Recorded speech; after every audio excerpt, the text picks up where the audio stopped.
Hello, everyone, and welcome back to the Complete Human Performance Radio Podcast. I am your host, Anthony D'Orazio, although it might say Ariana on the screen. I'm not Ariana.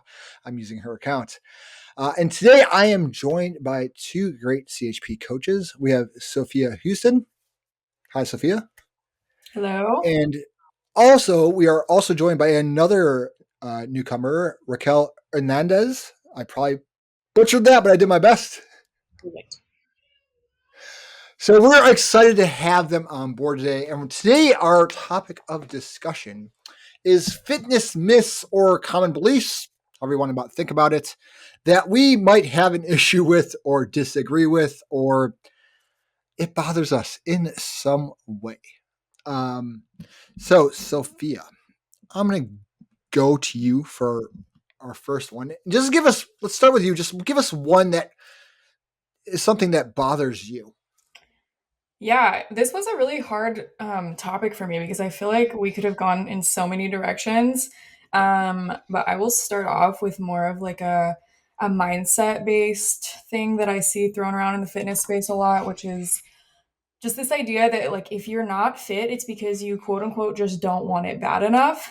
Um, and like, okay, yes, I can see that, but this just really annoys me for some reason. I feel like it really ignores like systems and access and biology and privilege and just like really oversimplifies human behavior. Like I don't think desire alone has ever really gotten someone anywhere. You can want something with your whole heart and you can still really struggle with it because fitness, for example, does not exist in a vacuum, right? Like it exists in a much bigger context. I really don't think everybody has the same 24 hours in a day. That's kind of another one that gets thrown around, but we have to consider like people's work hours, childcare, family support. You know, if they live far from family, they don't have anybody to watch their kids. Do they have enough money for gym memberships, good food, coaching, because they probably need coaching if they don't know what they're doing.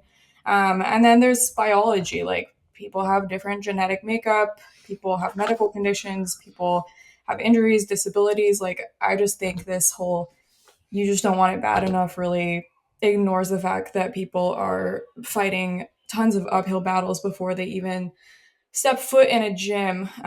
Like, just assumes laziness where it might actually just be like very real lack of access and exhaustion. And I think if, as a coach, you truly believe that like the playing field is level for everyone, you're just not going to really be able to serve people. So that's mine. Raquel, your thoughts on that? I'm thinking it ties into one that you mentioned, Anthony, about like every goal is attainable. Like that's where my mind went.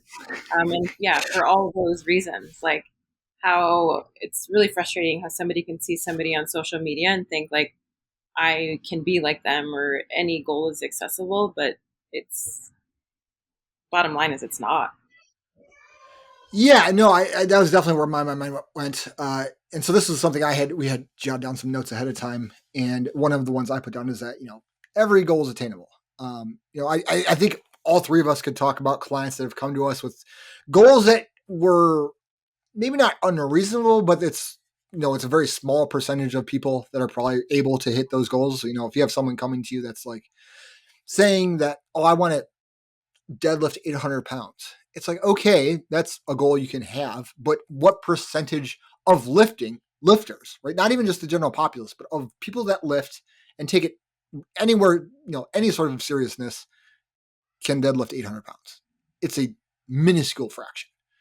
Um, and so I think, obviously genetics plays a huge role there. And, to everything that Sophia said, the idea that all of us, are able to attain, just think about genetics alone, first and foremost, think about what can be attained with, the genetics you have. Like it's unfortunately for most of us, certainly for me, it's probably not world class, right? There's a reason world class is world class, right?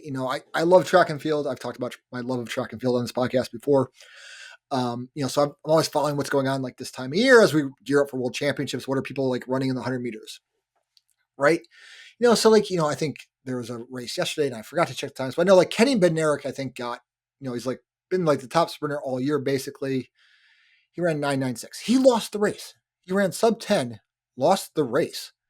And like, I don't think people understand how fast that is, right? Like, there's no one that I know is going to run anywhere remotely close to sub 10, right? I was, my best in high school is embarrassing, was like a 12, 12 1, right? It's not that fast, right? The fastest guy I knew in high school ran like a 10-4, and he was stupid fast, right? So, to sit there and think that you have the muscle attachments and, right number of fast twitch muscle fibers to get yourself to something like that is crazy. Then layer on top of that everything Sophia said, right? Okay, you've got a family, right? And maybe you're the sole provider for that, of income for that family. So, and maybe you have to work 2 jobs to make enough money. Okay, so you're working, 40 hours a week at one job, another 20, maybe it's part-time at the other job. So you got 60 hours a week. Plus, maybe you've got childcare that you have to deal with, right? And you have to be on for your, partner, right? Who's watching the kids, right? You come home and they need a break from the kids, so you have to come out take care of the kids, right? Then you need to spend time with them, right? Okay, like when are you training, right? Like you might want it a lot, right? You might really want to look a certain way, but it's very, very difficult. When are you prepping your food if that's something that you feel like you need to do, right? So I think and then that's just like life, right? Much less than I think, Sophia, you brought up an interesting point, the idea of access, right? What I think we all it's, we're being in the US, it's easy to forget how easily accessible many sort of things are and how much we take them for granted, right? We are the richest, basically, country in history, right? Certainly modern history, and so it's like, oh, I want to go to the gym. I can walk if I deign to walk. It's a 14-minute walk from my house, right? If I get in my car, it's a 3-minute drive, right? And like some people it might be a lot further than that, or there's just no gym access, right? So, layering that on top of things, I think as a coach, you definitely have to, it's a difficult conversation sometimes to have with clients, right? I think that's the bigger thing from our perspective is like, okay, I have this client that's wants to deadlift, say, 500 pounds. They've been training for 20 years though, and their current max is 325, and the best ever lifetime is 350. Right? How do I break this down? That like maybe 500 is possible. Like I've had people put out 100 pounds like basically on their deadlift with me, but it's taken years. Right? It wasn't a 3-month thing. Right? On the other hand, right, when the client comes in and they've lifted for a month and they're deadlifting 415 easily, yeah, 500 is probably pretty doable pretty quickly. So I think as a coach, trying to get your client to still have goals, right, and want to push themselves is good, but being realistic is something as a coach is I find difficult to broach. You all have sort of methods that you use for that with your clients? For like setting expectations around real. Yeah, for like, so let's say a client comes to you and they give you some goal they have, and you're thinking, all right, that goal, given your background and what I know about you, is probably not super realistic for the time frame you're thinking it's in. You want to do it in. How do Yeah, you? I have a client right now that she's just really inundated with social media videos a lot. Um, and videos of, fitfluencers looking a certain way. And she has these goals of like crushing her hikes. She just wants to crush her hikes and wants to feel good in the mountains. But then on the other hand, she gets inundated by these fitfluencer videos and is like, I want to look like that. And I want to eat for performance and just feel good in the mountains. I'm like, okay, well, I need you to really sit down and kind of do a real assessment of what your actual values are. Like what here is actually going to be contributing to you, like living your biggest, fullest, bestest life. Like when you look back on the ways that you allocated your resources and your time and your energy for training, like what's actually going to bring you the most joy here. And sometimes that's enough to make people realize like, yeah, actually that's just like a little thing my ego wants, but it's not actually going to impact the quality of my life. But when I was working with Alex, I told him that I really wanted to squat. I think I said like 250 or something, which is crazy. Like I had never squatted more than 200 pounds at that point, and honestly, I didn't really want to put in the effort to like get my number that high. And I realized through talking with him, like me being able to squat 250 was actually not going to benefit me in any of the other ways that like bring me joy. It's not going to help me like run faster on the mountain. It's not going to help me become a better jujitsu athlete. Like maybe I'd be happy with just squatting 225 and being able to allocate my resources elsewhere. And I just wanted to be able to squat 250 because something in my egoic mind told me that that made me like more respectable. It's like, hold up, that actually doesn't really matter, and it's probably not a worthwhile goal. I'll probably just exhaust myself chasing that. So You mean no one's walked up to you on the street and asked if you can squat 250? yeah, and I've never had a client be like, I don't want to work with you because you can't squat 2.5 times your body weight. Raquel, do you have any strategies when you deal with your clients? I mean, very similarly, I just really ask them to examine their attachment to the goal. Like, is it an old goal? I have this one individual I'm starting to work with. He's in his 60s, and he is just gung ho on still doing the thing. Like, we're doing the CrossFit competitions. His body hurts. We're doing all these different kinds of things. It's like, all right, I get it. Like, this fills your cup. Like, we can work with this, but we really have to be honest about how, and there might be a ceiling and we're going to reach it. Like, we can work together. But yeah, I find that it's usually old attachments, and we definitely have to have a reality check. And I think, to go off on a tangent, that's the mark of a good coach. Like, we're not just going to go balls to the wall and do whatever it takes to keep breaking your body down. Like, we're going to be very realistic. We're going to take a whole comprehensive look at your life and who you are, and why we're doing this. Yeah, I always like to point out that, so speaking of sort of touching on the fitfluencer, Instagram, social media sort of side of things, right? I mean, I think we've all had clients where, very much like what you mentioned, Sophia, they're they're very much influenced by the influencers, right? Like, oh, I need to look this way. It's like your shoulders are wider than that person's. Like, you're never gonna look like that, right? Like, your back grows by looking at it, right? Their back, I can tell, like, doesn't grow at all, right? Mm. Um, so I like to always point out that goals are always arbitrary, unless it's like, even, I mean, I guess you could say maybe when it's, career oriented, it's not. But, you know, most of what we pick, numbers, times, they're all arbitrary. If you're watching a fitfluencer, especially in the hybrid space, and they're doing, well, I want to squat 500 pounds and run a 5-minute mile. Those are arbitrary values.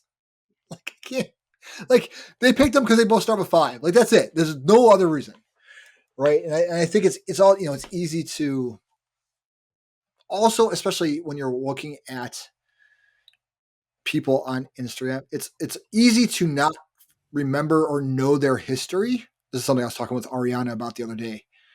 If someone, like, you're looking at someone and you're like, wow, they run so fast and they're so big and jacked, right?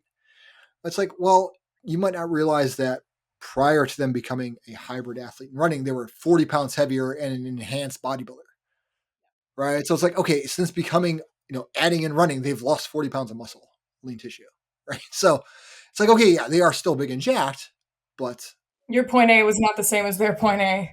yes, yeah, it's very different starting points. What's gone into it. Like, you're a 38-year-old unenhanced dude that's started training a year ago. This guy's was enhanced for a decade and started training at 13, right? Was shaving at 11, right? Like, the one is not the same as the other. There you go. All right, Raquel, let's go to you. What's one of your pet peeves, or I don't know, things you bother you in the fitness space? I'm around a lot of interesting populations, so Gen Pop, and then I also work in the tactical space. And one kind of across the board, I get approached by women a lot who like to talk about their strength training plans and how things like they don't want to get big. It's it's your typical conversation. I'm going to do Pilates. I'm going to do yoga. I'm going to do Peloton as like an actual strength program.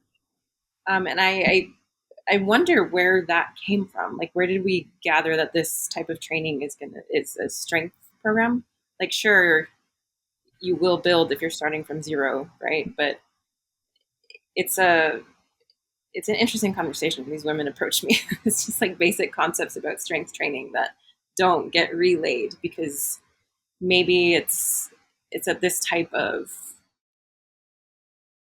it's not a sport, but like Pilates attracts a certain body type for some reason, or the ones that are the face of it are a certain body type, like going kind of back to the genetics thing. And it's the same thing. Oh, I want to look like that. I'm going to have to do this. This is my strength training program.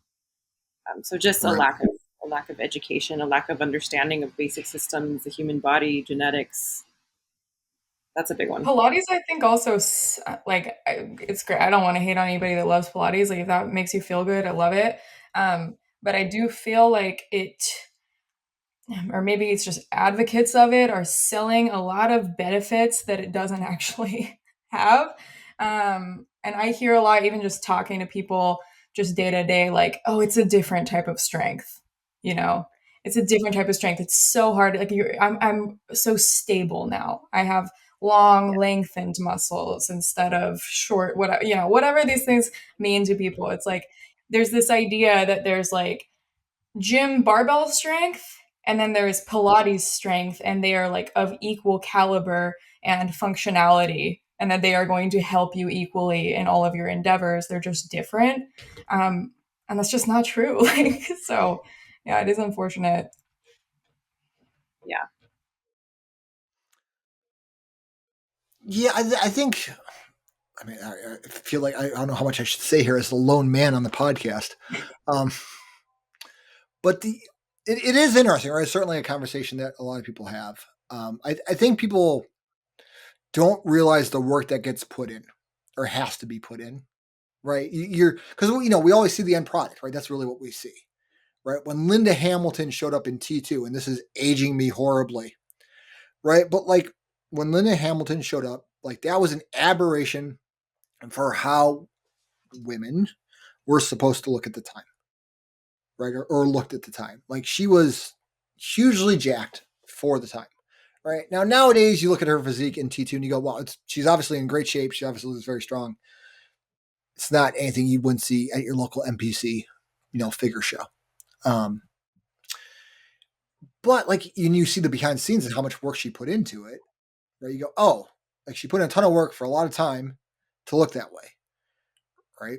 The average mom of 4 or 2 or 3, even if they go to the gym, they'd have to go for many years to get anywhere close. Um, so yeah, to me, I think it's like the work and the process that's involved that's sort of opaque to individuals that ask you these questions, Raquel. And that's what I would assume is that it's just like, oh, if I lift this dumbbell, I'm going to suddenly add 40 pounds of lean tissue, and look, like Jay Cutler in his prime. Like you're not. Right? Exactly. I've been trying to look like Jay Cutler in his prime for 25 years, and I'm nowhere close. I was never anywhere close. See prior conversation about genetics and enhancement. Uh, so yeah, Sophia, let's go back to you. What's another one?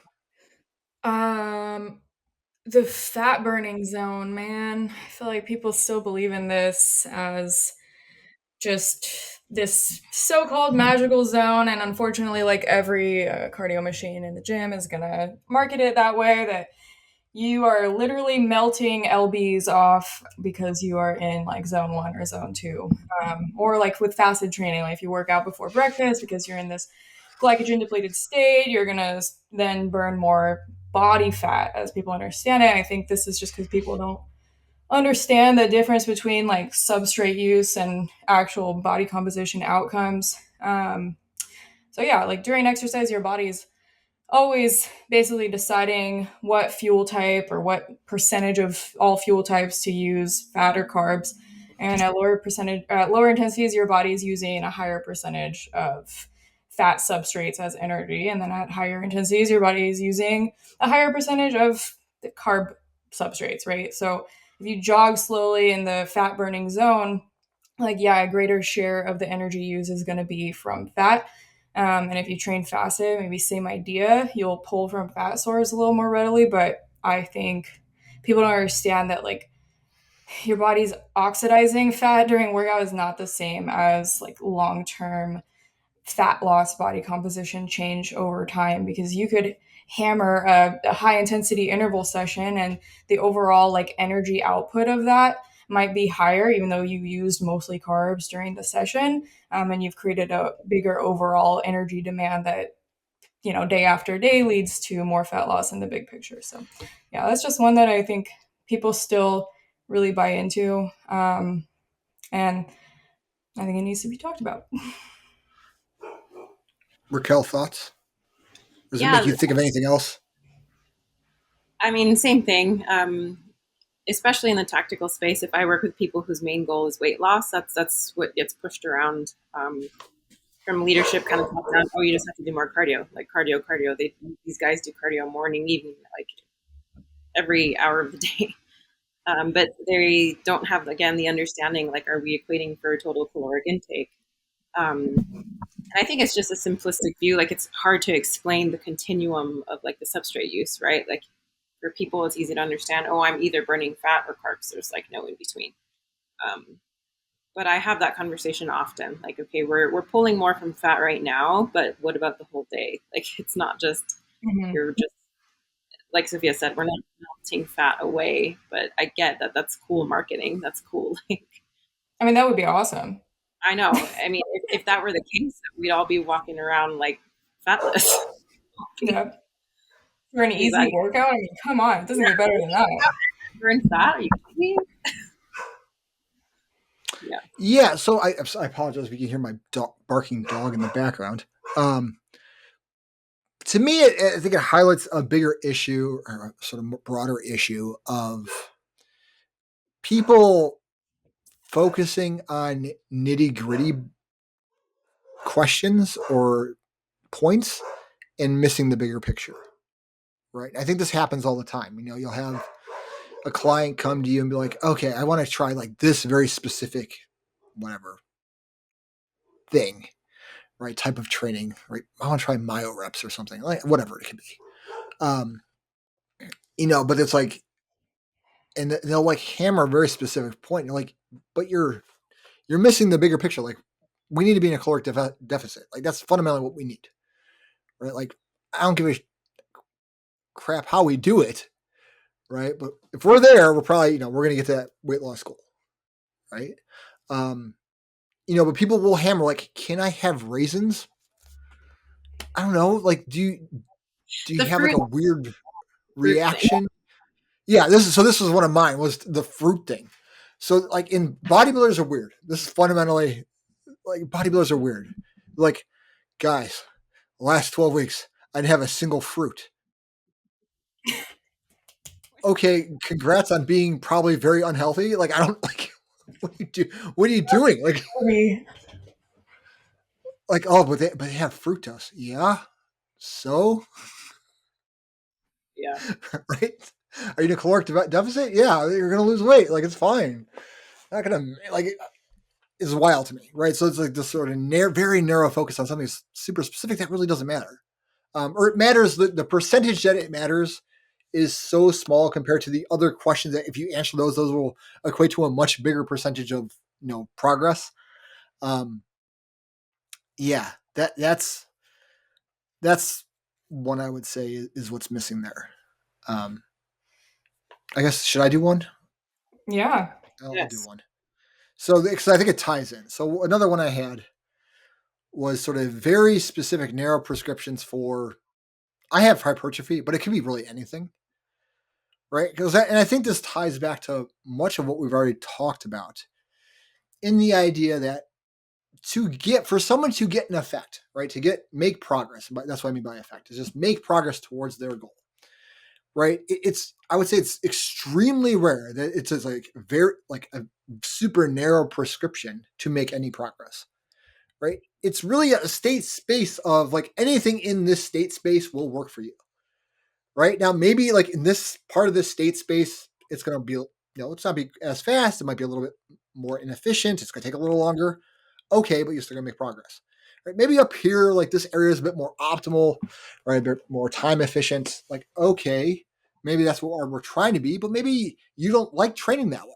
Like maybe mentally, that's a much harder way for you to train. And yeah, you can do it for a week or two, but after a week or two, you want to strangle me, the coach, right? That's not a long term solution. Like yeah, it's a we can throw it in every once in a while type of thing, but we can't do it all the time, right?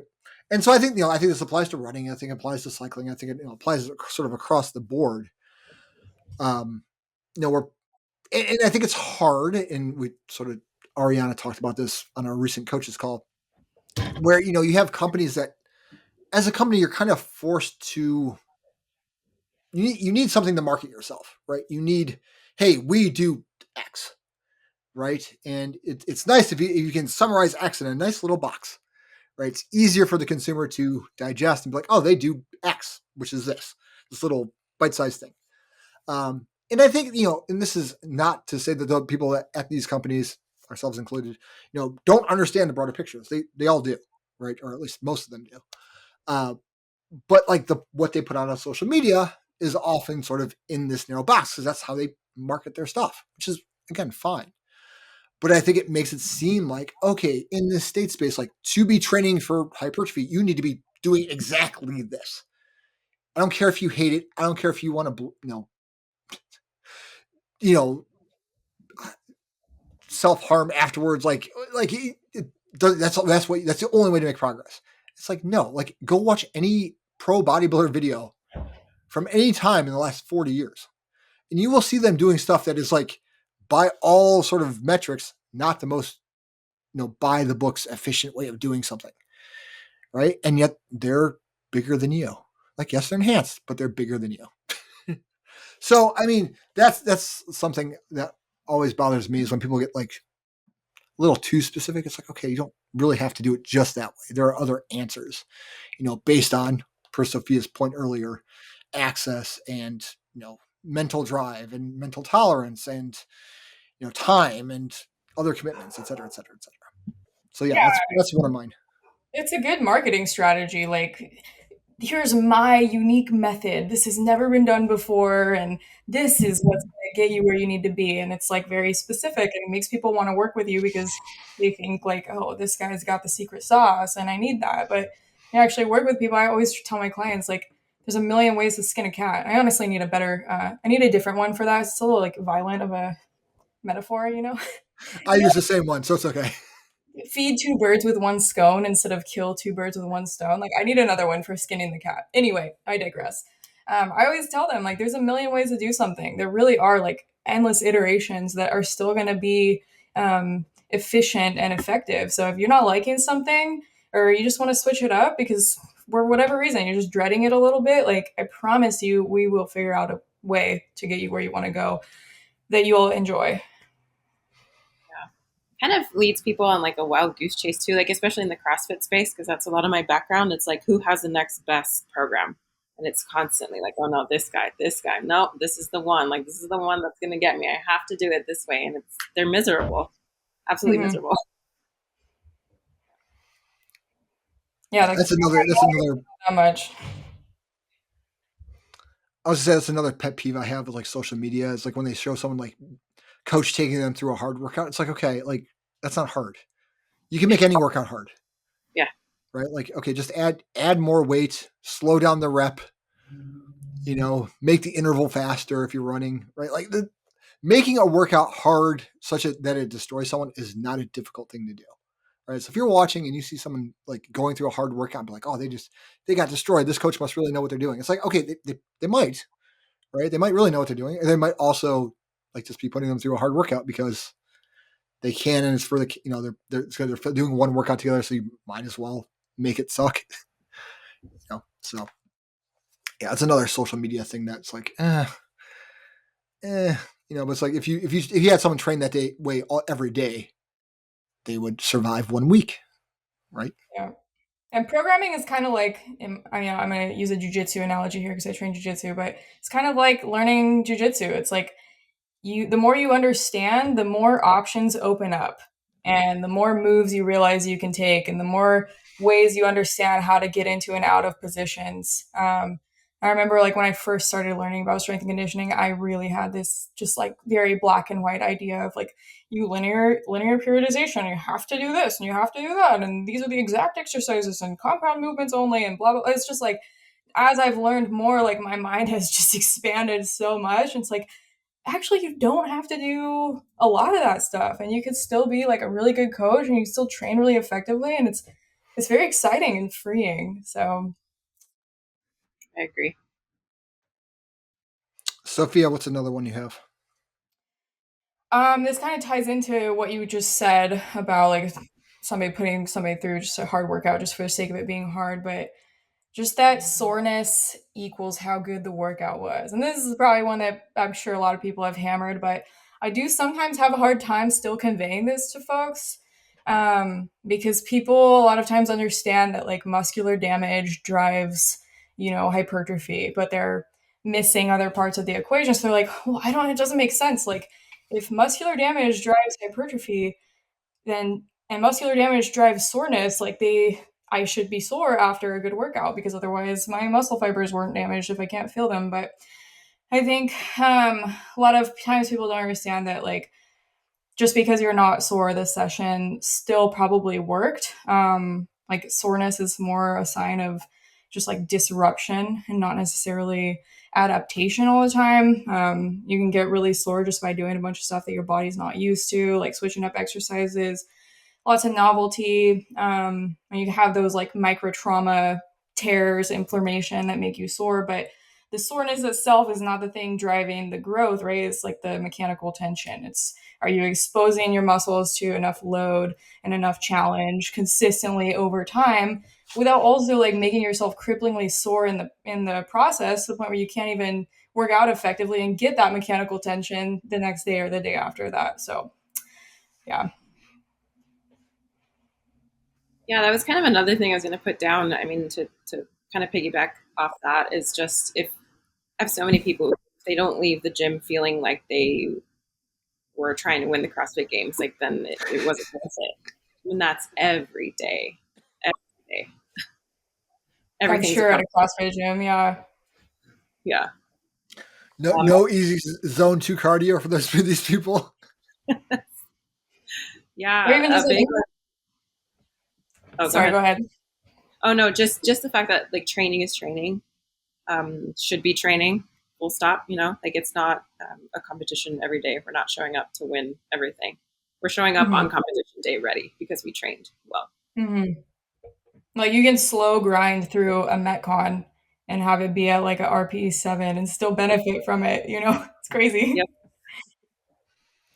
Well, it's to use the jujitsu analogy, right? Like if you're trying to be the mat king or queen or person every day at jujitsu, right? You might probably aren't necessarily learning, right? You might be really good at like your three moves of doom that no one can get out of. It's like, okay, but when you run into the person in the actual competition that does know how to get out of that, now you never trained anything else, right? So now you're stuck. Um, yeah, yeah. There's a again, this sort of to our earlier points. Like there's a state space of like effectiveness, right? That Hmm. can give you some sort of an effect.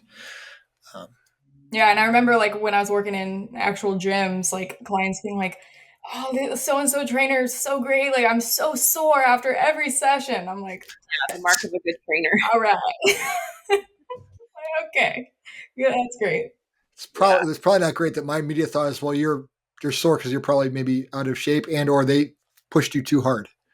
Yeah, but if you're sore every single week, like what's going on there?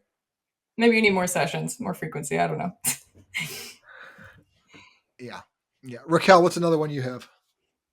Um, Going back to just women in the fitness space, just where the idea came from that women need to train differently than men, I don't know. Surely there are some things to consider, but yeah, that whole thing, just again, basic understanding of the human body and the way we build muscle, the way we adapt is kind of the same. Hot take, same for men and women. You mean when I go teach my anatomy class, I'm not teaching a different anatomy class for men and women? No, Oh, oh no. Oh no. You need to stop that. Stop that, Anthony. Yeah. Yeah, I like. I do appreciate fitness spaces, maybe cater just to women, because I do believe environment is huge for who you train with, where like that. There's value in that. But I think we do women a disservice to say that you need to train differently. You can train the same. You can train different. It depends on you. Um, but it's not a blanket. It's like it's not accurate. Hmm. Yep, completely agree. Yeah. Yeah, I'm trying to think if there's like anything I really do differently between my male and female clients, and In fact, I've heard no. that sometimes, like, not to generalize, but sometimes female like clients like to push harder. Like they like to do more. Like sometimes it just obviously everybody's different situations and stuff, but it's not. Yeah. And like, yeah, our hormonal environment's gonna be different, but then you get into the Yeah, conversation around like cycle syncing, and it's like, okay, like, we've all probably heard about that debate. But and we it's just frustrating, and like you said, it does a disservice to women who otherwise could be pushing their bodies and seeing their limits and seeing their fitness grow, and like that is so empowering and beautiful. And why would we absolutely try to limit them from that? saying it puts a limit on some women. Like, oh no, I can't do that. I can't touch that. Or I'm at this point in my cycle, can't do that. Can't. It's Mhm, just mhm. And same thing going back to like the I don't want to get bulky conversation. Like I feel like that often is a big barrier for training women the same way that we might train men. And I like to just kind of navigate away from the whole like you're not going to get bulky and just get to the heart of it. Like why don't you want to get bulky? Why are you scared of that? Why does that bother you? So, yeah, I think that's a little more valuable than just being like you're not. It's like you might and what?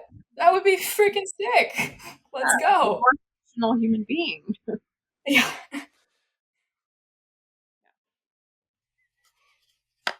I have no comment here. Anthony, I'm sure you have a lot of input. No, I mean I agree with everything. I think trying to normalize more muscular female bodies is a very good thing. I think it's interesting because it so much depends on So Raquel, the point you just made about the environment people are in, right? I think for those of us in the fitness space, it's like, okay, you look at the people you follow on Instagram, you look at the people whose videos you watch on YouTube or whatever, and it's usually jacked athletes, right? Like, and so it shifts what's normal for you, right? I look at both of you, and you're both clearly holding a lot of lean muscle tissue, and I think it looks great, but it also, in me, it doesn't look atypical, right? I'm just like, okay, they just work out, right? Like that's just they've clearly put a lot of work in. This is great. I appreciate the work. Like that's awesome, right? I hope they're happy with how they look, right? That's the way I view it, right? But and it's easy to forget as a coach sometimes that the average, think about the average. I'll use Americans because that's where I am, right? The average American probably doesn't see that too often, right? Whereas for us, it's what we see all the time, Hmm. um, or more often. And so I think that sort of shifts things, right? Um, so I think it's always cool when you get uh, athletes that are more muscular, that are female, that get popular. When the Olympics comes around, this always happens. You get the gymnast. Obviously, who's the goat gymnast? Why am I forgetting her name? Biles? Yeah, Simone? Simone Biles, right? She's just like a little muscular, Yeah. like amazing dynamo, right? She's phenomenal, right? But she's obviously got a lot of muscle on her. Alona Mar, the rugby player, right? A ton of lean tissue on her, right? And so it was good to see. It's good to see them become more popular. I think it sets. It does. I want to use the word role model because that means different things to different people. But like, I think it sets a good sort of normalization standard Hmm. for people. For women that it's okay. And to your point, like you might get bigger. I think I talked about this on the last podcast. I've got one client, female. I love her to death. Her back grows if she like looks at it, right? And she's got wide shoulders, wide clavicles, right? So I look at her and go, geez, I wish I had that structure. Like, my God, can I steal your structure, please? Right? And she doesn't like it. She's like, I hate how wide my clavicles are, and like my back is so wide. It's like, sometimes you just want to say, can't you just embrace it? Like, it's you. Like, it's And like, okay. how much can you lat pull down? Like, come on. Well, she loves doing pull-ups. That's the thing. She like loves doing pull-ups. Oh yeah. I'm How like, many pull-ups can you do? Like, who cares yeah, how wide your back is? yeah, it's crazy. And I'm like, yeah. So it's very much a balance with like her coaching to like give her enough of the stuff she likes without trying to slow the growth of her back as much as I can. It's very interesting. Yeah. Um, but yeah. Yeah. Uh, My delts like blow up. But my overhead strength is a joke. But I still will be like, I'm not gonna do overhead stuff today because I don't want my delts. But I'm like, hang on.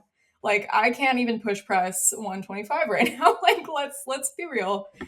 So it's just how do you want to feel in your body? How do you want to look? Trying to find like the happy medium between those two. God, push pressing. There's an exercise I can never figure out. Honestly, My push, same. my push press is just a strict military barbell press. With like a little bit of knee bend after it as an Yeah, yeah, afterthought. like after the fact, like when it doesn't matter. Yeah. Yep. Like it's too early or too late. Like it doesn't do it. It actually impedes what I'm trying to do. Usually, it's like, oh, yeah, oh. Well, I remember this is off topic, but like I remember when I did the Crucible a couple years ago. So I'm wearing the Crucible shirt right now. The the kettlebell long cycle. I was doing that, and I don't do anything with kettlebells. I use them for like wrist work. But I actually tried to train a little bit for it so I wouldn't be like incompetent. I did like a couple reps, like it was terrible. And I go back and watch the video, and I realize I'm watching Ross do it. Ross was one of our former clients who's very good at kettlebell stuff. And he like maxed out, like he did all 30 minutes, like 300 reps or something ridiculous. And I watched his, and he's got this like very distinct line of power where everything's in line. Meanwhile, mine, like I push with my knees and then I like get straight. Then I push with my shoulder out to the side. Right? It's like a straight, like bodybuilder make this a hypertrophy movement as possible because that's how my mind thinks. I'm like, oh, this is where I feel it the most in my shoulder. So that must be right. So It is hard. yeah, not my thing. All right, what other things do we have? Do you all have anything else? I'm looking at mine. Oh, I got one. This is for the coaches. This is for certain people.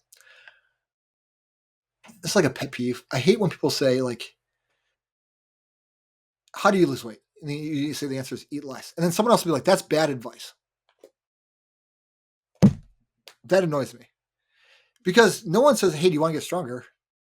And if I say, well, you need to go to the gym, no one says that's bad advice.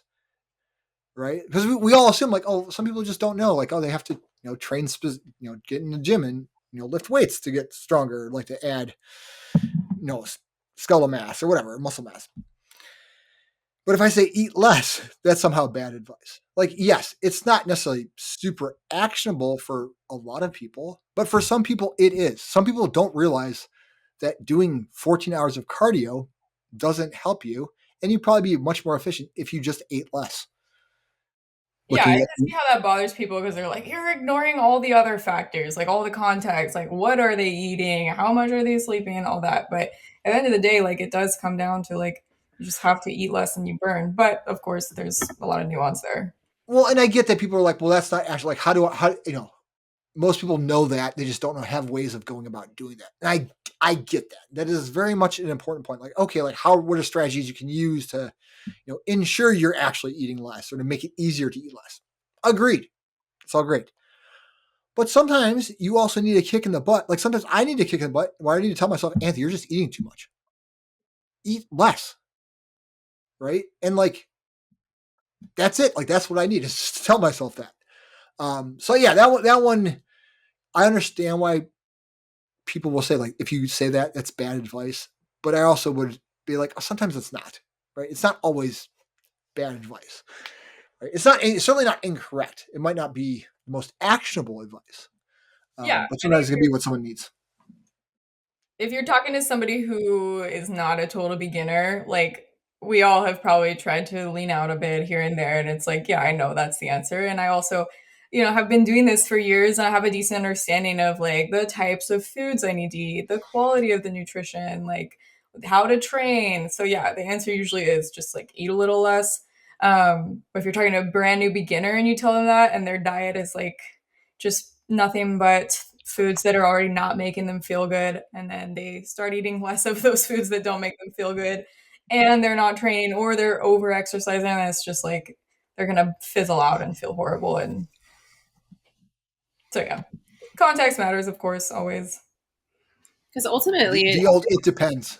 Yeah. yeah, but it is just a basic equation. Like that's kind of what I like. If you're not burning enough, like you're just not going to lose weight. Like it's just basic, unless you have some crazy condition. But I think people kind of brings me to my next one, um, the supplementation. Like if you're, I talk about nutrition a lot, um, and it's always like a matter of what do I need to take, what do I need to do to lose weight, instead of just like equating for calories. Like what are we burning, what are we eating?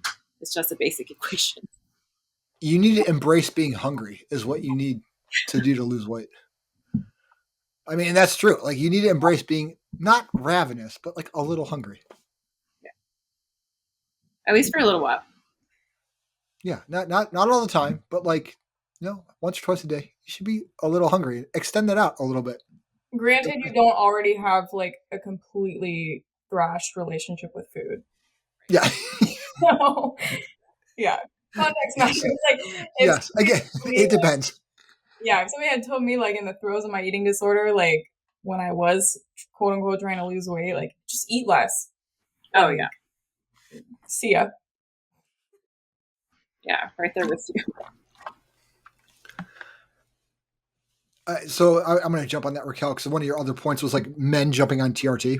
So I'm stealing your point here. But this is something that I almost wrote down is when people say the drugs aren't that important. Bullshit. The drugs make a huge difference, right? So when you talk about enhanced versus unenhanced, so we're obviously talking about anabolics here, it makes a big difference for the vast majority of people. Um, I'll tell a story. There was a guy I knew. This was in college, so decades ago for me. He was benching what we were doing like incline bench one day. He was at the time he was doing like 185 for some number of reps, whatever it was, 8, 9, whatever. He had just started a cycle. No joke. A week later, it was either a week or two later, no more than 2 weeks, but I'm pretty sure it was a week. He was doing 225 for the same number of reps. The drugs matter, right? Amen. So, yeah, just if you're talking, if someone looks a certain way sometimes and they're enhanced and you're not, like, you probably shouldn't be comparing anyway, but we all compare. So that's like saying don't breathe air. Um, but like compare a little less, right? It makes a huge difference. Right. I just, and there are people that when they are enhanced, they'll be like, "Oh, it doesn't really make a huge difference." No, it does. Right. So,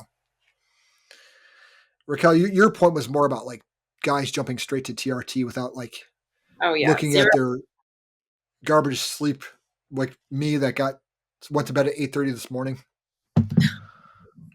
Yeah, So it's I'm on a zero, solid 3.5.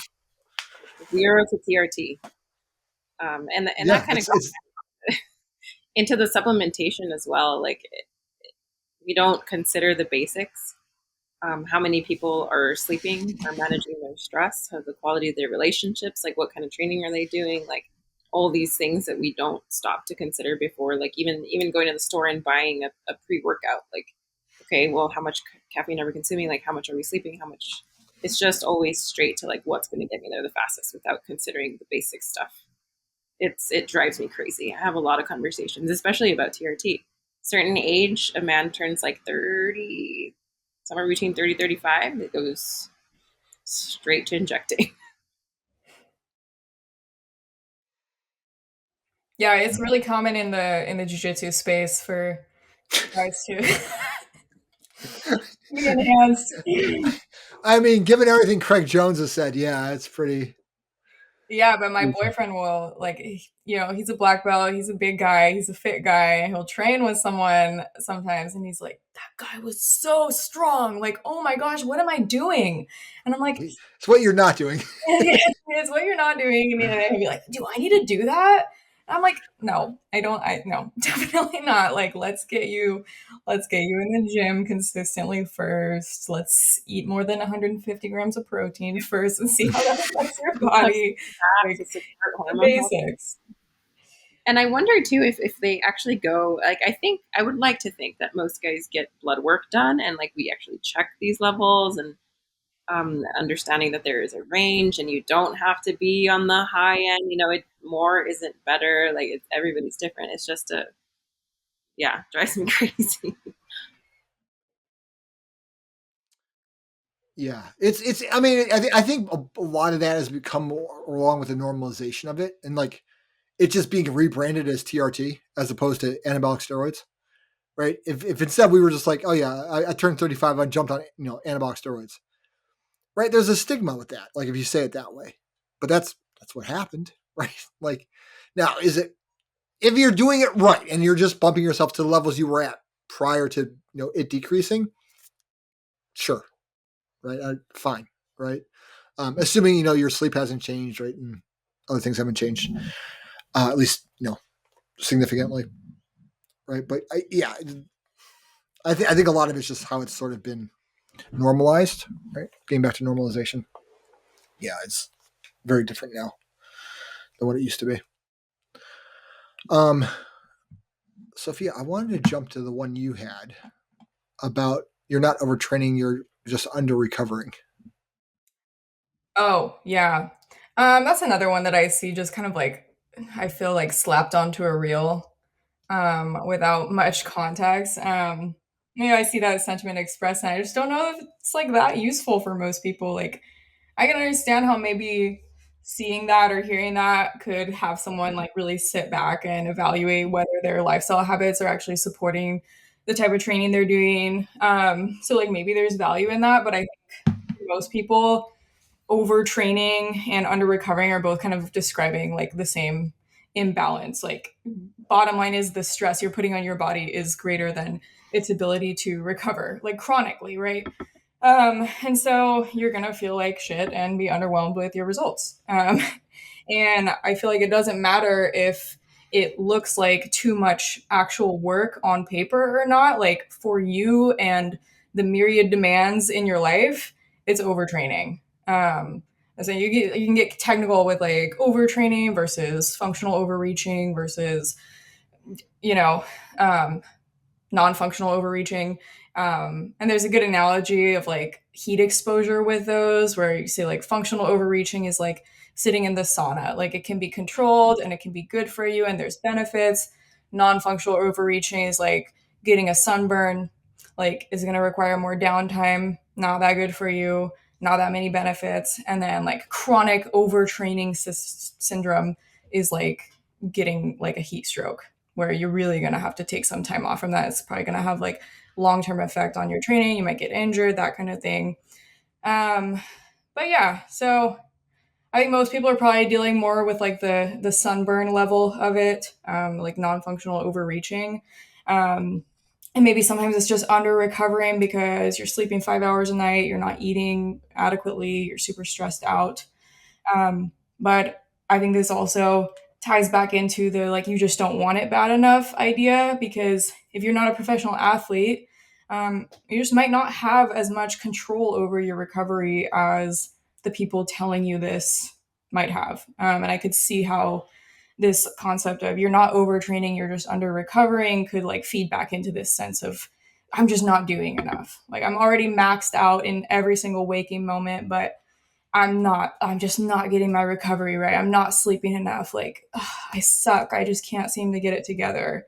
Um, Or it's like sometimes you might have to train a little tired, and sometimes you might have to like just look at what is actually going on in your lifestyle and say like I have to dial it back. Like, 4 workouts a week right now actually might be too much for me, even though on paper somebody else might look at that and be like, child's play, you know.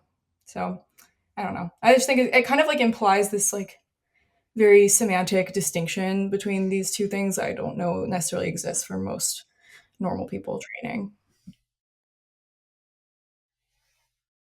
Any notes, Raquel, on that?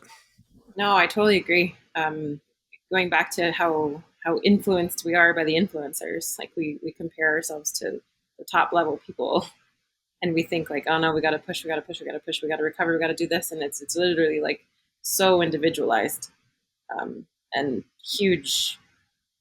Even more of an eye opener working with this company with complete human performance, like so individual to you, and Hmm. it's you can't compare yourself to anybody. Yeah, I think this is a case where a coach can really help someone because you can as a coach we'll see it in the numbers. We'll see it Yeah, in like the feedback, like oh I felt real tired today. No, I can only get through like 2/3 of the workout. It's like okay, well, it's one thing if that's one day one off. Like yeah, we all have days where we don't sleep right or like me today. It happens. If it's something like chronic, we're like okay, like you're getting all these like little niggles and little injuries that seem to be like piling up. It's like okay, we I think we need another off day. I had a client like this that we ended up going to 5 days a week because we were trying to do six, and I realized he like kept getting these like little nothing like serious, but like just enough where we'd have to like adjust some stuff in the workouts because something would be a little like his like knee would get sore. It's like as soon as we went to like five and changed a couple exercises around, like been perfectly fine.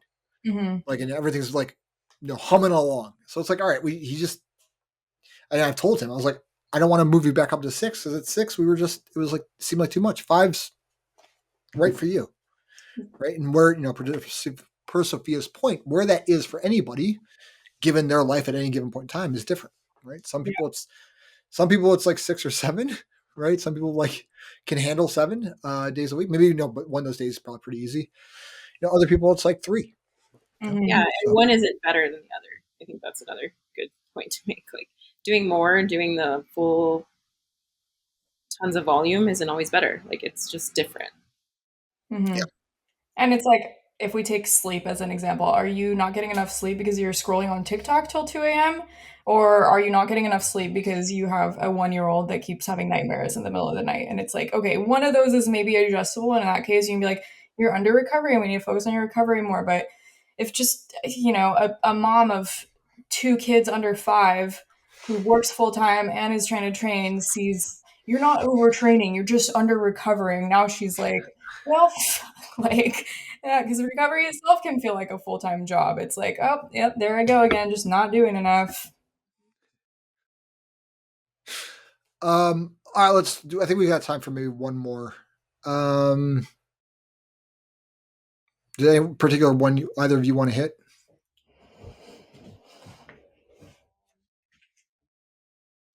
I mean, I feel like we kind of talked about this a little bit, but a big one I get is just,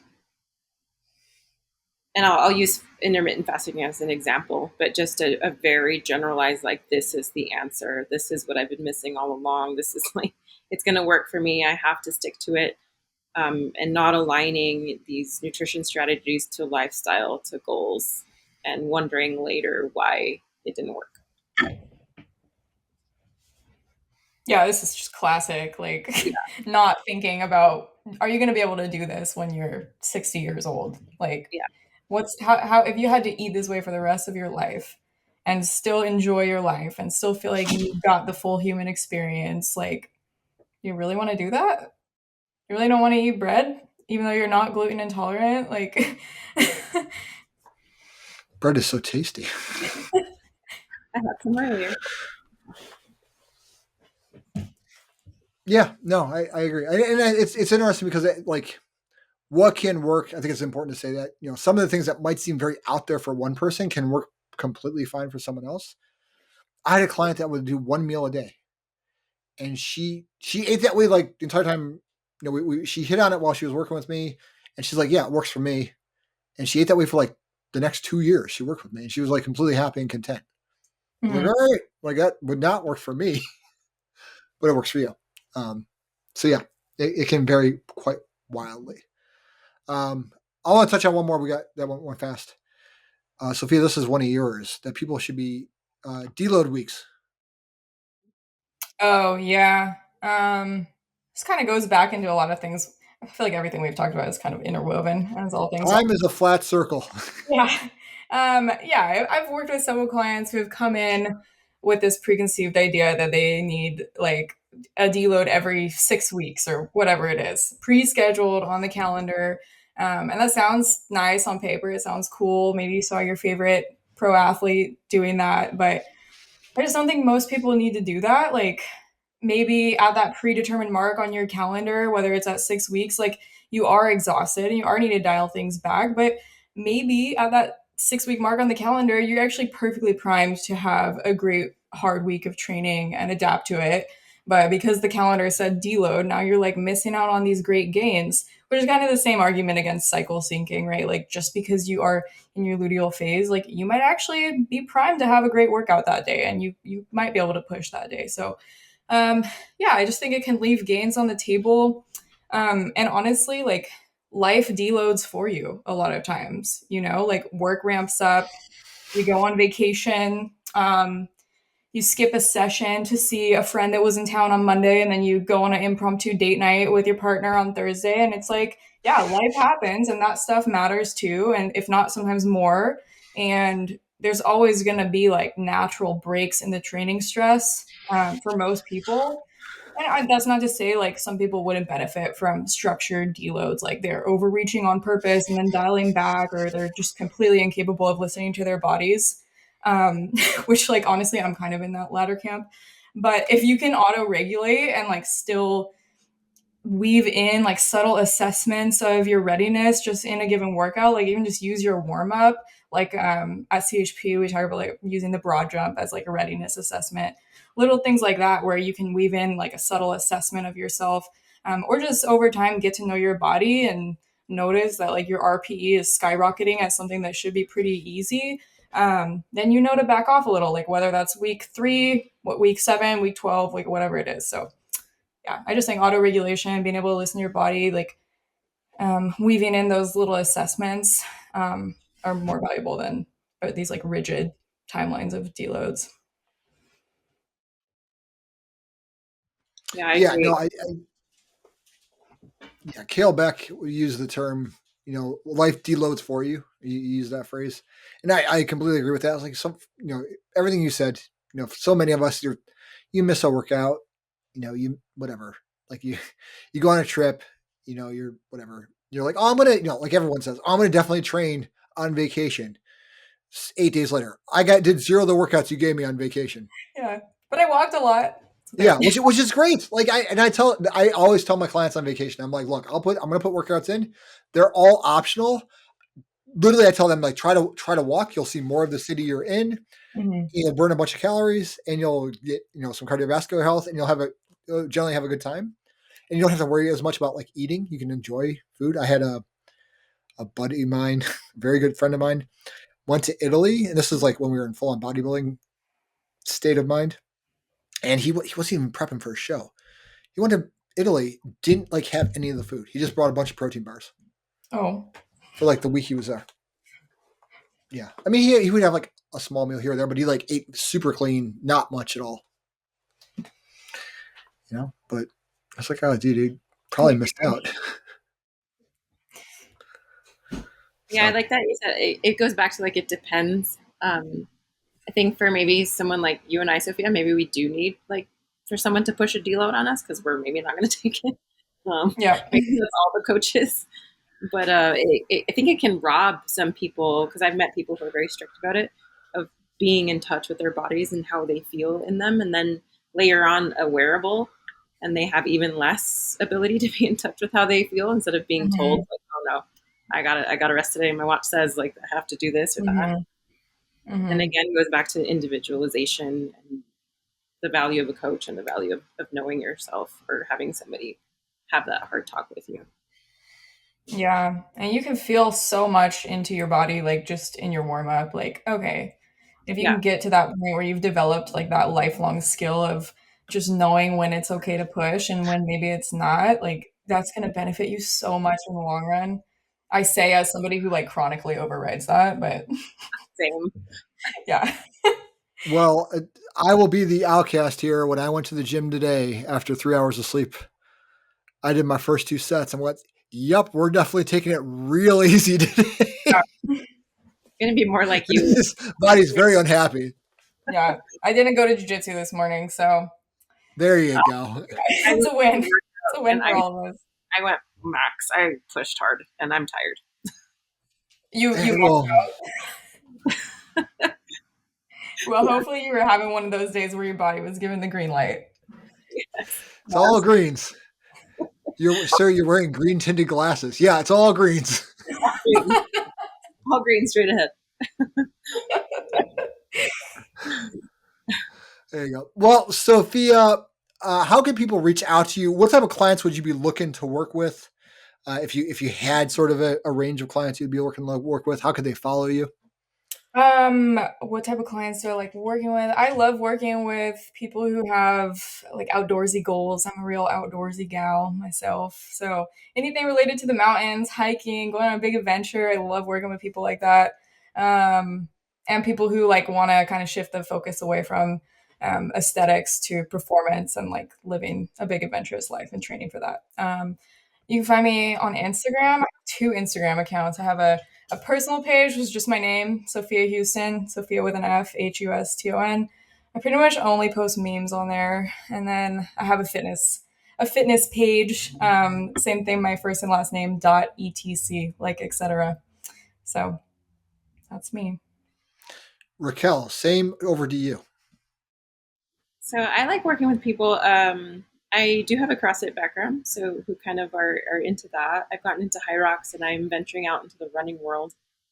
Um, Definitely people who, like Sophia said, aren't necessarily into just aesthetics or have like bigger goals of performance and feeling good in their bodies and maybe attack things that scare them a little bit. As far as finding me on Instagram, I only have one page. I'm considering making a fitness page, but I don't know. Me and social media. But my handle is like hell underscore Raquel, and that's where you can find me. Such a good handle. I'm keeping it forever. Yeah, you really lucked out with the name, just No, so I you could know. have a good Instagram handle. Yeah, my friend came up with it. I'm so glad. Well, you can certainly find me at Durazio Anthony. I've worked with everybody, triathletes, people, mostly people that like are combining strength and hypertrophy with running, are probably where most of my clients are. But I've worked with a lot of triathletes and a few ultra marathoners here and there, a few grappling, jujitsu people. So yeah, it's all over the map. And you can find all of us at, of course, completehumanperformance.com. Go check it out there. You can sign up for coaching. We got templates, all that fun stuff over there as well.